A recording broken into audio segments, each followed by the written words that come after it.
Well, I figured why not make a part 2, so that's what I did.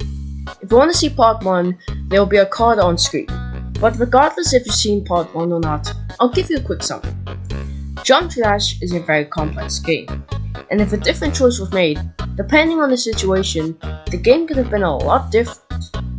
Since it's so complex, I tried cramming all the what-ifs into part 1, but it didn't sit right with me, and since I didn't want them to go to waste, this video was made. So let's begin with the video. Back in 2016, Sonic Wave was the most hyped up verification race by far. It had turned from a level that was considered impossible to something on the verge of being verified. At this point of time, there were mainly two players attempting the level, Riot and Mafui.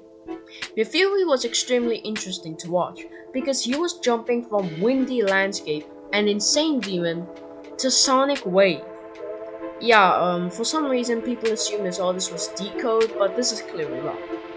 And not to mention, he was playing on a buffed version, which ensured that it would stay at the top for years.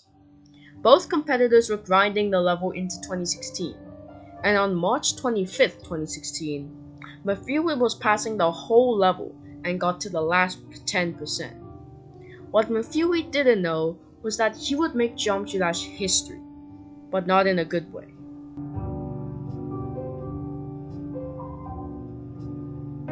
No! 98! 98! 98! No!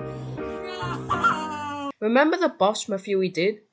Well, this ending originally didn't have spikes, but Mafui buffed it and died because of that, and soon after, left the community, never to return.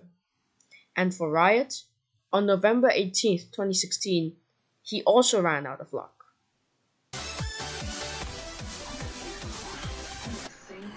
No. Now, of course, this was painful, but it showed how close he was. And on November 26th, 2016, Sonic Wave had been defeated, but not by Riot.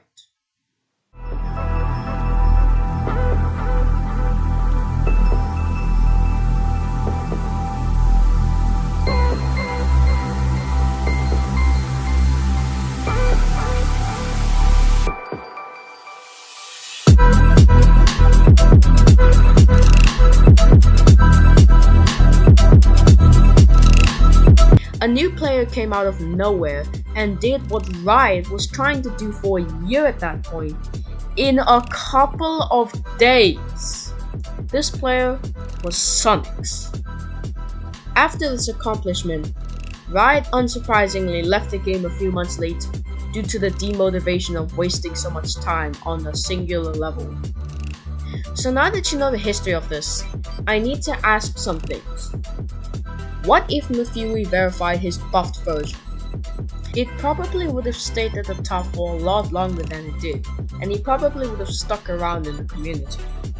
And if Riot verified Sonic Wave, he also probably would have stayed for a bit longer. But that's sadly all in an alternate universe.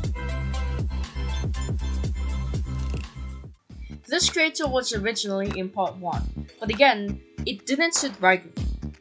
This creator is the one and only Kermal. Kermal started playing sometime in early 2015, and since he has a pretty big history, let's speedrun through his levels. His first level was Alive, and it's a collab, but the only part Kermal built was the Streetlight Pit at 96%. I hope you can start to see why he's so controversial. His next level would be Invisible Deadlocked. Guess what the level looked like? Yeah, the level's an invisible version of Deadlocked. Oh my god! Wow! Definitely one of the levels of all time. Thankfully, his next level was an actual level called VR, and the community started noticing his work and complimenting him. And the next level he released is one of his best levels from him. This level is called Lit Fuse, and it's considered a work of art even today. Sure, it only has 3 or 4 effects, but the simplicity is what makes it so good. After this, Conical, Depression, and Phobos came by, and were both top 2 demons at the time. Heartbeats, which has a funny 99 choke point. No! Don't rate this level, but RobTop still rated it because Kermal was holding Rob at gunpoint. Falling Up inspired a way of creating travel levels. Falling Up inspired a different way of creating travel levels, which is still clear today. Hide with this stupid last 20%. Valor, which the only thing memorable is the fact that this collab was made all in the United States. Elite Sea Rebirth, which is a redeco of an old impossible level helped by Airswipe. Manix with fun invisible gameplay, haha. And now arguably his best level, Black Blizzard. There's a long story behind this level and I need to get this video out soon, so just watch Mad Mart's video or read the pastebin under the verification of the level. Hungry Humphrey with this thing, Steel Gear being the first and only level by Kermal to have more than 40,000 objects, EXO which only got rated because Kermal is Kermal, and finally Low Death, which in case you don't know is a buffed copy of High Life by Mickey Word. And that's all of Kermal's rated levels. Hopefully you understand why it's extremely unique. That's mainly all to be said about him.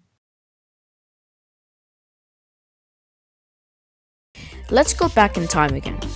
In late 2013, a player called Samuel would release a level that was pretty difficult for its time, but this level would unknowingly change the Riot vs Cyclic battle forever.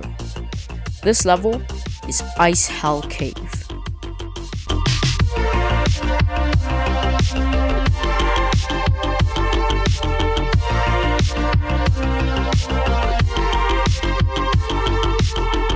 Ice Hell Cave is yet another level I almost left in part 1, but took out for previously mentioned reasons. This level is incredibly important because this level inspired the Ice Carbon series by Roadbus, and Strafefly was inspired in Ice Carbon Diablo X, and since Riot verified ICDX, he was inspired to make Bloodbath with so much Strafefly, and if Riot never saw and verified ICDX, Bloodbath and a lot of other levels wouldn't exist today. But for Ice Hell Cave, something bad happened. Samuel, or Small as he's called today, was growing tired of the level being hated, so he deleted it. And only 70% of the level has been found, meaning the parts above the secret way are lost to time, meaning we'll probably never find the full version of this level. At least, that's what people thought before March 2025. On March 27th, 2025, Restoration Union found a save file containing Ice Hell Cave. The full story is in the description on screen, so Ice Hell Cave has officially had its closure.